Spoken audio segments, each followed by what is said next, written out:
안녕하세요. 신생아실 간호사 마마 봉봉입니다. 요즘 코로나 바이러스 때문에 난리도 아니죠. 감염 수치 꼭 준수하셔서 절대 감염되지 않도록 해주시고요. 오늘은 신생아 황달에 대해서 우리 애니랑 알아보기로 하겠습니다.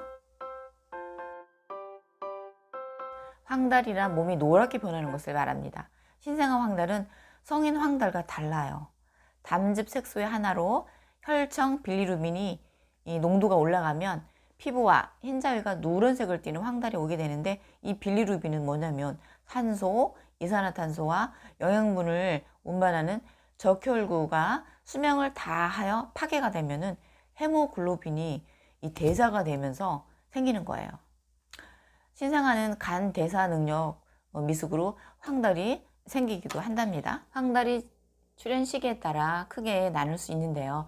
첫 번째, 생후 24시간 안에 황달이 나타났을 경우입니다.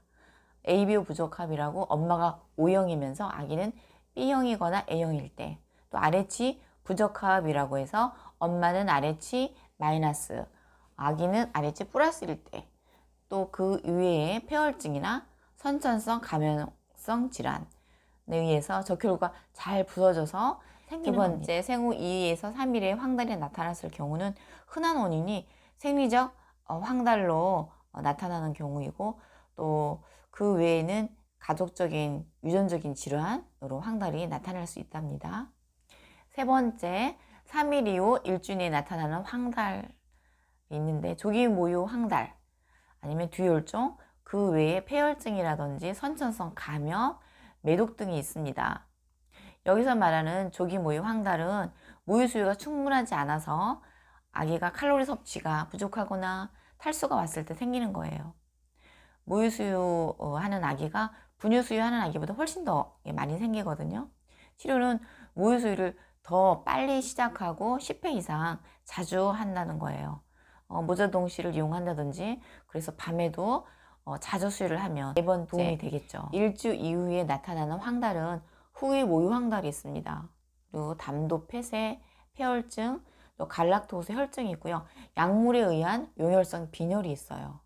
여기서 말하는 후기 모유 황달은 모유 수유인 만사가 2%에서 생후 4에서 7일째부터 나타나는데, 2에서 3주에 혈청 빌리루빈이 10에서 30mg 데시리터까지 증가를 하게 돼요. 생후 1주경이 시작해서 3주경까지 지속되기도 하는데, 정확한 원인이 밝혀지지 않았어요. 치료는 모유를 1에서 2일간 중단을 합니다. 그리고 황달이 이제 없어지면 그때 다시 수유를 하시면 되거든요. 이때 위축을 해서 모유를 냉동하세요 라는 말을 들으실 거예요. 다섯 번째는 생후 1개월 이상 지속되는 황달로는 선천성 감염이 있습니다. 감염으로 황달이 오는 거예요. 그리고 간염, 담도가 폐쇄됐거나 갈락토스 혈증, 선천성 갑상선 저하증 등등이 있습니다. 황달 증상에 대해서 알아보기로 해요. 황달이 처음 시작할 때는 얼굴부터 시작을 해요. 얼굴 중에서도 이 공막, 흰자위부터, 그러다가 빌리루빈 수치가 증가하면서 복부, 발까지 진행을 하게 되는데, 얼굴이 노랗다 그러면 수치로 말하면 한 5 정도, 5mg/dL, 그리고 복부 오면 12, 발까지 하면 20이라고 보는데, 피부로 보는 예측치하고 또 혈액 검사하고 약간 차이가 납니다. 약간 노랗다 그러면은 진료를 해서 혈액 검사를 하는 게 가장 정확할 수가 있습니다. 신생아 황달은 크게 두 가지로 나눌 수가 있습니다. 생리적 황달, 또 병리적 황달이에요. 생리적 황달은 원인이 태아 적혈구 생존일이 60일이거든요. 성인은 120일이에요. 그러다 보니 짧아서 생후 수일 동안 적혈구가 막 파괴가 돼요. 그리고 또 간 기능이 미숙해서 생길 수가 있는데, 만사가에서는 60%, 미숙아에서는 80%가 나타날 정도로 되게 흔하다고 볼 수 있습니다. 대부분은 그냥 지나갈 수가 있어요. 하지만 생후 2에서 3일 이럴 때 시작하고, 또 2에서 4일에 최고치를 나타내다가 5에서 7일 사이가 되면 감소를 해요. 7에서 14일 되면 사라지는데, 미숙아는 늦게 시작해서 오랫동안 지속될 수가 있습니다. 일부는 간염이라든지 폐혈증으로도 나타날 수가 있기 때문에 황달이 보이면 소아과 진료를 해서 정확한 진단과 치료를 하셔야 된다는 겁니다. 생리적 황달이 아닌 병리적 황달은 어떤 거냐면 신생아 용혈성 질환, 신생아 간염, 선천성 담간 폐쇄시 일어나거든요. 생후 24시간에서 36시간 이내에 황달이 나타나는 경우, 또 혈청 빌리루빈이 24시간 이내에 5mg 이상 막 증가하는 경우, 만사가에서 빌리루빈이 12mg/dL 이상, 미숙아는 10에서 14mg/dL 이상, 성달이 10에서 14일 이렇게 지속되는 경우, 또 생후 그 시간에 상관없이 직접 빌리루빈이 2mg 이상일 때를 말하는 거예요. 여기서 직접 빌리루빈이라고 나오는데 이거는 간에서 포압을 받은 것을 말하는 거예요. 포압 빌리루빈이라고도 하는데 수용성으로 소변으로 이렇게 배출이 돼요.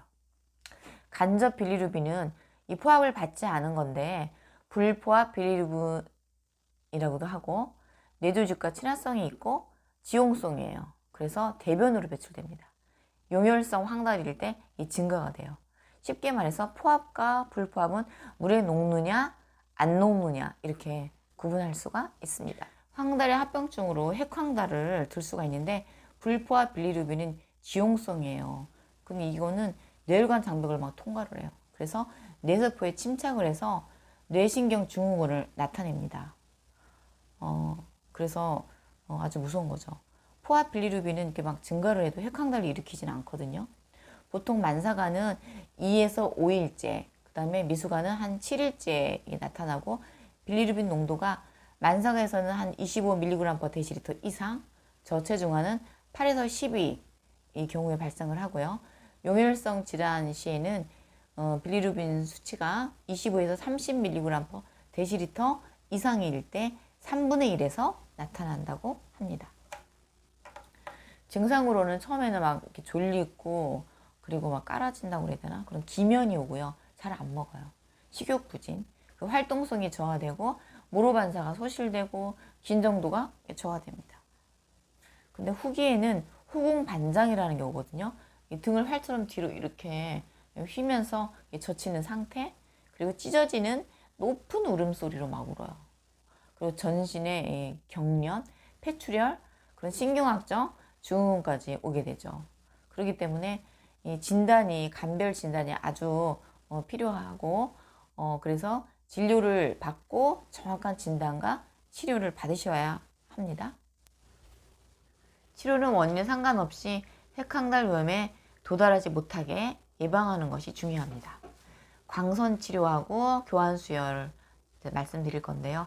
광선 치료는 위험 여부라든지 나이별 적용 기준에 따라 다르긴 하지만 대략 빌리루빈 수치가 15mg/dL 이상일 때 빛을 쪼여서 광학적 전환을 통해 물에 잘 녹고 쉽게 분비될 수 있는 빌리루빈 형태로 바꿔주는 거예요. 청록색 빛을 아기로부터 한 50에서 70cm 간격을 두고 쪼이게 돼요. 안대를 붙이고 선글라스 낀 것처럼 하게 되는데 어머니들이 매우 슬퍼하십니다. 이 모습을 보면. 응가도 약간 초록빛 응가를 하게 되고요.